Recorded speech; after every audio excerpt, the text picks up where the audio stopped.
This is FYI News 13, brought to you by SSPTV and the Hazleton Standard Speaker. For your information, the American Red Cross wants you and your family to be prepared for any disaster, and they'll give us some fire safety tips next. Happy Friday. I'm Ken Kara, and before we get to the meat of the show, I want to thank you for watching. Now here's your headlines from FYI and the Hazleton Standard Speaker. The Hazleton Area School District is still working to iron out its busing problems. Today, Superintendent Dr. Craig Butler issued a statement. He says that next week, new bus passes will be administered to eligible students in groups of 10 routes. Students will not be allowed on a bus without a pass once their pass is generated. Butler says school officials have made every attempt to correct and adjust routes, stops, and times for maximum ridership and efficiency. Additional personnel will be on standby to respond to phone calls and emails. Meanwhile, student enrollment continues to rise. Over 200 new students have enrolled in the last 3 weeks, and 2 additional evening registrations are scheduled for next week. For more information on the registration process, call 570-459-3111, extension 3000. Another petition signing event will take place this weekend. It's being hosted by a group exploring the possibility of a split from the Hazleton Area School District. On its page, the group known as Petitioning to Separate from the HASD states, quote, "If you are unhappy with the way things are in the HASD, it's time to demand changes and make your voice heard," unquote. The petition signing is tomorrow from 4 until 7 p.m. at Freedom Park in Drums, next to the Butler Township Police Station. West Hazleton police are investigating a home invasion. It happened around 3 a.m. Thursday in the 100 block of West Clay Avenue. Police Chief Brian Buglio tells FYI that 3 armed and masked Hispanic males forced entry into a home while yelling "Policia, Policia." They pistol whipped the occupant, tied him up, and rummaged through the house, stealing several items. The victim freed himself and called police. A 12-year-old child was in the home at the time but was unharmed. The chief believes it was not a random incident. Anyone with information is asked to call West Hazleton Police at 570-455-3733. The past few months have been extremely busy for the American Red Cross, with major national disasters and a number of local disasters as well. FYI's Lisa Sugart has the details on what you should do to be prepared in the event of a disaster. The month of September is National Preparedness Month. And here to tell us what you need to know so you are prepared in the wake of any kind of disaster is Dave Skutnik. And Dave is our good friend, the Regional Communications Manager for the American Red Cross.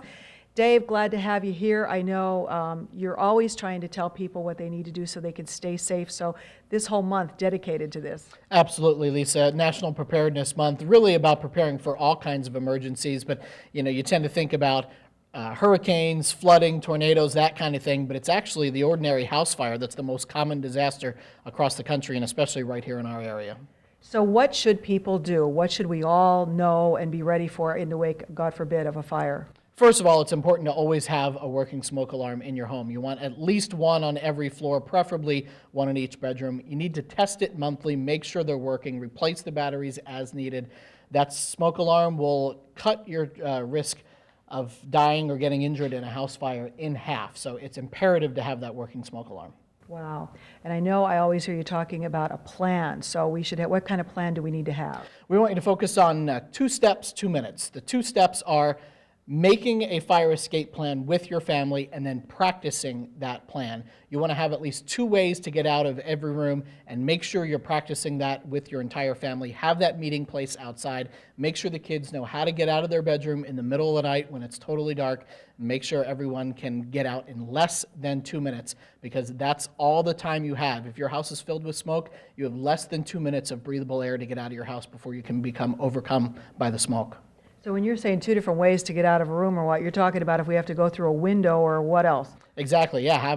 Know where that window leads, whether there's a porch roof to get to, or if you need to get one of those portable escape ladders that you keep under the bed in case that's a 2nd or even a 3rd-story window. In some of the older homes around here, you can have 3 and even 4-story windows with no way down, so that fire escape ladder can come in handy. I know as the months get colder, that's a busier time, unfortunately, because many people are using space heaters and that. But you've had a busy summer. We've seen a lot of fires over the summer. Yeah, unfortunately, it tends to be a year-round thing. It was not that long ago that, yeah, fires were very common in the winter, very few in the summer. It seems like now it's an all-year-round thing, so that's why it's imperative to have that working smoke alarm, practice that fire escape plan with your family. And if they have questions or want information, where do they go? redcross.org, our website's chock full of great, useful information. All right. Dave Skutnik from the American Red Cross trying to keep you and your family safe. Thank you, Lisa. People from all over will converge on the borough of Weatherly this weekend. That's because it's time for the Weatherly Hill Climb. The weekend festivities kick off tonight with the parade of cars starting at 6 p.m. Then get ready for all the racing fun tomorrow from 10 a.m. until 4:30 p.m. and continuing on Sunday from 9 a.m. to 5 p.m. The Hill Climb weekend, which takes place twice a year in the borough, features great racing to the top of the hill and an opportunity for local nonprofit organizations to sell delicious food and refreshments. It's a fun-filled weekend at the Weatherly Hill Climb this weekend in the borough of Weatherly. 1 week from today, people from near and far will converge on the town of Bloomsburg. That's when the 161st annual Bloomsburg Fair starts. FYI's Janine Mazurkevich visited the fairgrounds recently and talked with Fair President Paul Reichert about a new feature to help make the fair even more affordable for fairgoers. We have come up with a weekly pass for $35.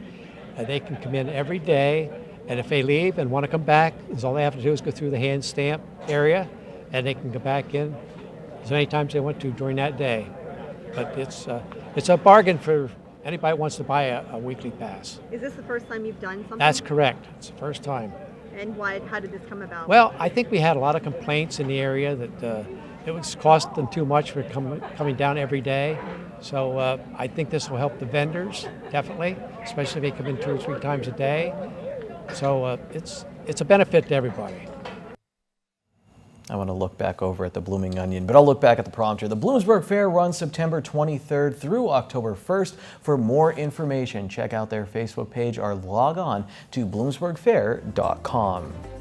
Congratulations to Jim Ross-Levitch. Jim won our Walbaut Huntin' gift pack at FunFest. Thanks to everyone who stopped by and entered our contest while at FunFest. Well, FYI is going to take one of our 3 timeouts on this Football Friday. When we come back, we have some news coming from the Greater Hazleton Chamber of Commerce and a sweet dog named Abby who needs a home at the Hazleton Animal Shelter. In sports, we'll hang out with 2 former Hazleton area football players who are now giving back to the next generation of Cougars.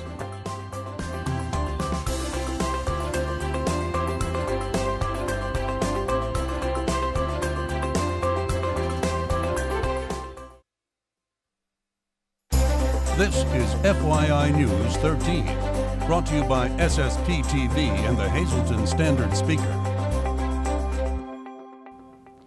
If you love food, and who doesn't, and if you've always thought, wouldn't it be great to have samples of all the area restaurants all under one roof? Well, guess what? It really does happen. It is called the Taste of Greater Hazleton, and it is going to be happening on Sunday, October 16th. Here to tell us all about it, Leanne Falabelle, the Vice President of Marketing for the Greater Hazleton Chamber of Commerce. This is a tasty and really fun event. It is. It's a great event, and we're very happy to continue this event going for our 9th year. As you said, it's on Sunday, October 16th. It's from noon until 3, and it's at the Health and Wellness Center at Hazleton, right in Hazel Township. It's a fun event. It's a great opportunity for the local restaurants and businesses to promote all the great food that they have in their menu items. And right now we have tickets for sale, and we're promoting to the public to come on out and support this event. We have over 20 businesses that are participating. So if you can try all those samples in those 3 hours, God bless you, because it's a lot of food. We do want them to provide samples, little tastings, maybe a bite or 2, but a lot of them do go above and beyond. It's a really nice event, and we really, the tickets are available. They can purchase them on our website at hazletonchamber.org. You just go to our calendar, October 16th. You can purchase the tickets online and pick them up at the door, or they can purchase them at our office, the Standard Speaker, and a couple other participating restaurants. And I know that in past years, this has sold out, so you don't want people to be disappointed, so they're better off to get them in advance if they can. Yes, definitely. Yeah, we do definitely encourage to get the tickets in advance. Usually we only have a couple at the door, if that. They're $18 in advance and they're $20 at the door. Yeah, definitely don't wait because it is popular. We sell about 350 tickets. That's really what the Wellness Center can hold. They're very gracious to allow us to have it at their facility. We pretty much just clear out the whole place and move all the restaurants in for the day.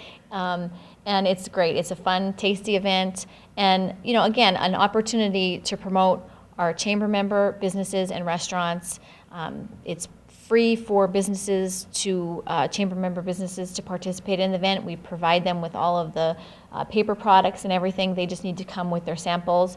They, you know, offer coupons for the people to go back and support the businesses. Let's face it, that's why they're, you know, there showcasing. And yeah, it's great. This is one of our fun events and a feel-good event. We like this one. And a taste-good event, too. The Taste of Greater Hazleton happening on Sunday, October 16th at the Hazleton Health and Wellness Center. Get your tickets today. Time now for FYI News 13 weather. What another glorious early fall day in northeast Pennsylvania. Here's our local forecast. It might not be fall yet. I don't think it is. I apologize. Here's our local forecast from the National Weather Service. Tonight, mostly clear with a low around 51 degrees. Saturday, partly sunny with a high near 73. Saturday night, we do have a 60% chance of showers and thunderstorms. Our low will be 63 degrees. Sunday, once again, 60% chance of showers and a thunderstorm possible. Cloudy with a high near 75. At night, we'll drop down to 50% chance of showers and thunderstorms. Our low 60 degrees. Monday mostly sunny, high near 76. Monday night mostly clear, low of 54. And then Tuesday sunny with a high near 75. Tuesday night mostly clear, low of 53. Someone Google and see if it's fall yet. All right, let's go to our midday winning lottery numbers. Pick 205, pick 3 982, pick 4 8292, and pick 5 12573. We have another dog and cat looking for homes at the Hazleton Animal Shelter. Here comes Adopt Me.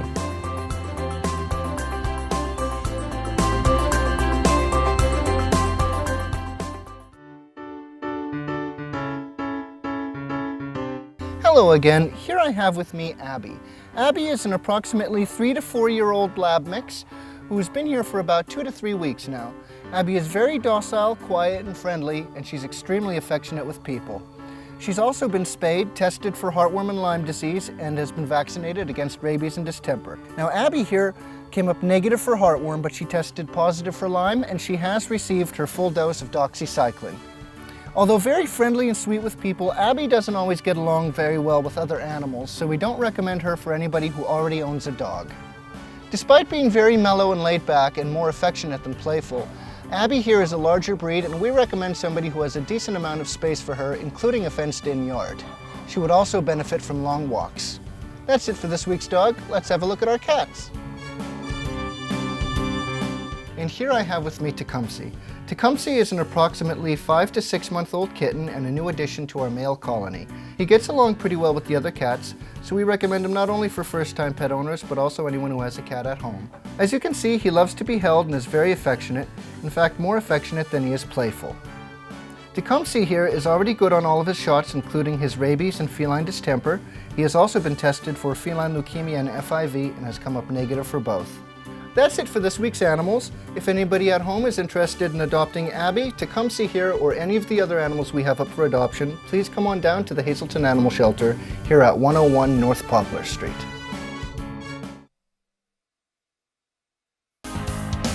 This is FYI News 13 Sports.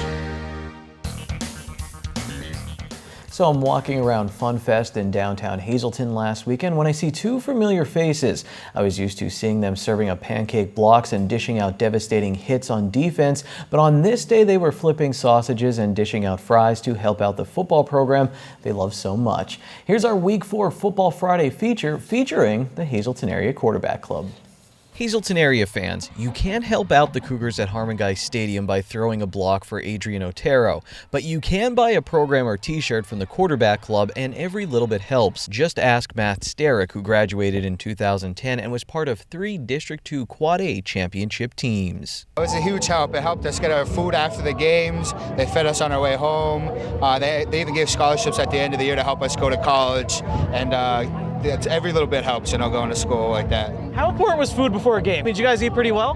Yeah, they changed it up every week. You never knew what you were going to get, so they always fed us well. What was your favorite? Did you have a favorite back then? I like pizza on the Thursday nights before. That was always a good tradition. Playing high school football is a special experience, and not just because of the pizza. Almost every current and former player we've interviewed this year has talked to us about the bond between players and the friendships forged on the gridiron. Starrick and Joseph Semanchik played right next to each other on the offensive and defensive lines for Hazelton area. Now they work together at D'Angelo Brothers Incorporated and coach for Hazelton area's junior high team. In fact, it was Semanchik who recommended Starrick for membership into the quarterback club.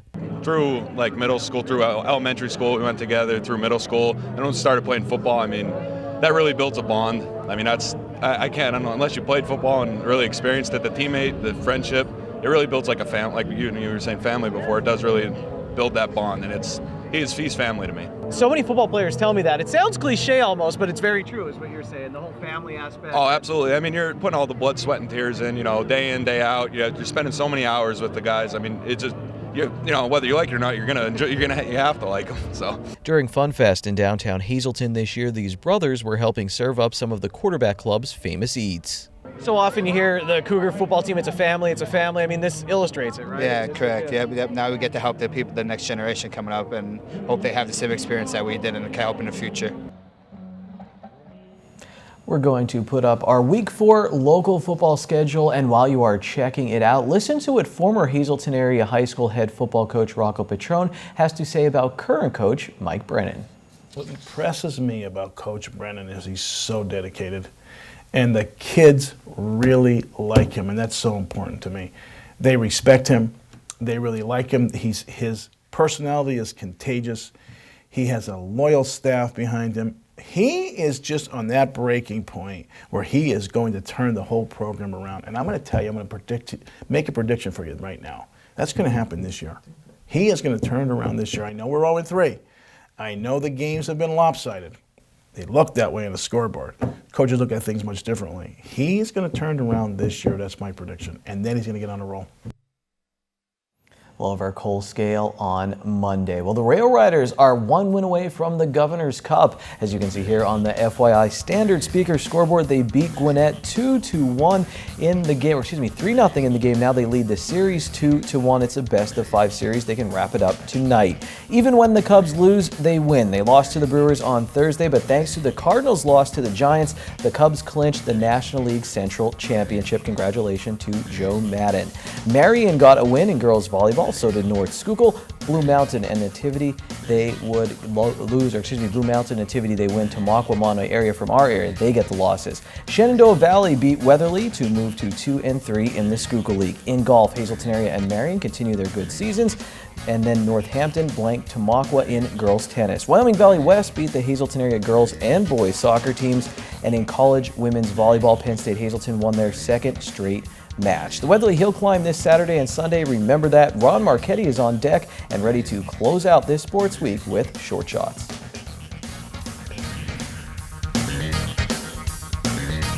Nine, 16, 16. Short shots. Hi, everybody. Let's recap. Last Friday night in Williamsport, the Billies raced past Hazelton area 42-13. The Millionaires have scored 103 points in their last 2 games. Adrian Otero ran for a score to tie the game at 7-7, but the tie only lasted 12 seconds before Williamsport ran the ensuing kickoff back for a touchdown. Carson Kinney galloped 54 yards for the final score of the game, but the Cougars were really never in it. Williamsport is now 3-0. The Cougars are 0-3. Marion Catholic up in the North Schuylkill 14-12 in a mild upset. The Spartans scored to make it 14-12 with 14 seconds left, but the excessive celebration penalty pushed the Spartans back 15 yards before an incomplete pass on the next to last play of the game prevented the conversion for the tie. It was North Schuylkill's first loss. The Colts are 2-1 after a tremendous defensive effort. Other scores of local interest. Cougars opponents tomorrow afternoon. Abington Heights is spanked West Scranton 26-7. Delaware Valley waxed Wyoming Valley West 29-13. Burke lost to Wyoming area 34-13. And Scranton veered Valley View 42-20. What else? Penn State lost a real toughie 42-39 game at Pitt after a great come-from-behind effort. Notre Dame defeated Nevada 39-10. And I'm really excited about Army, who are 2-0 for the first time in 20 years since 1996 after beating Rice 31-14. But since then, Army's starting cornerback was killed in an automobile accident the night after the game in New York. Penn State has tomorrow at home. ND has Michigan State in South Bend. Other big college matchups this weekend. We'll see Alabama at Ole Miss, Florida State at Louisville, Ohio State at Oklahoma, USC at Stanford, and Oregon at Nebraska. Also on Sunday, the Hazelton Area Sports Hall of Fame will induct Fred Barletta, John Fedician, Justin Gutsy, Kathy Fulmer, Kravansky, Kyle Landis, Mike Live, Amy Mantush, Scott Marchetti, Greg Rocco, Larry Fiota, Rocco Patron, Michael Possessor, Joe Clark Jr., and Dave Schaefer, along with Harry Jordan and Paul Junis posthumously, plus the Hazelton High 1988-89 basketball team that finished 28-1. Mother of God! There will be an abundance of talent assembled in one large room at Genetti's on Sunday. Should be a good one. Until Monday, be a good sport and stay loose. Celebrate your Friday at Bottlenecks with $4 shareable appetizers from 6 to 8 p.m. Plus, there's some great live music every other Friday featuring Dom and Mr. Sax. Good evening, everyone, and here's tonight's Talk of the Town report. First tonight, the next session of the American Cancer Society's Look Good, Feel Better program will be held Monday, September 19th at the Geisinger Cancer Treatment Center located on East Broad Street in Hazelton. If you are having a hard time dealing with the side effects of cancer treatment, this program is for you. For more information, please call 1-800-227-2345. And finally, the Tamaqua Area Adult Daycare Center will be holding a takeout dinner fundraiser Thursday, September 22nd from 4 to 6:30. A&C Catering will be providing dinner for only $10 and your choice of roast beef or stuffed chicken. The center is located at 300 West Broad Street. For more information or advance tickets, please call 570-668-6556. That's tonight's Talk of the Town. News 13 would like to send sincere condolences to the family and friends of these recently departed. George Lazo, formerly of Beaver Meadows. Funeral is Saturday at 9 a.m. from the Furo Funeral Home. Friends may call Friday from 7 to 9 p.m. Stephen P. Scapura of Dorrance Township. Mass is Monday at 11 a.m. at the St. Mary's Our Lady Help of Christians Church. Friends may call Sunday from 2 to 4 p.m. at the McCune Funeral Home. Eleanor C. Esposito of Hazelton. Mass is Monday at 10 a.m. in the Holy Rosary Church. Friends may call Monday from 9 to 10 a.m. The Joseph A. Moran Funeral Home is in charge of arrangements. Dorothy M. Yaniskevich, formerly of Ringtown. Funeral is Monday at 9:30 a.m. from the Orovitz Home for Funerals. Friends may call Sunday from 5 to 8 p.m. And Edward P. Sipple of Percy. Mass is Wednesday at 10 a.m. in the Good Shepherd Church. The McHugh Wilczek Funeral Home is in charge of arrangements. Attention pay-per-view subscribers, if you see your name now on News 13, you'll have 13 minutes to call in and win a free movie from Service Electric Cablevision. Our winner tonight is Joseph Konar of Drums. If you're watching, Joseph, give us a call right now, 570-455-7267, extension 104. How about relaxing this weekend and binge watching some SSPTV? There's a new Girls, new Let the People Know, new Out of Left Field, new Sam Lassant shows, and then on Monday we'll be back here for more FYI. I'll see you then. Have a good weekend. Take it easy.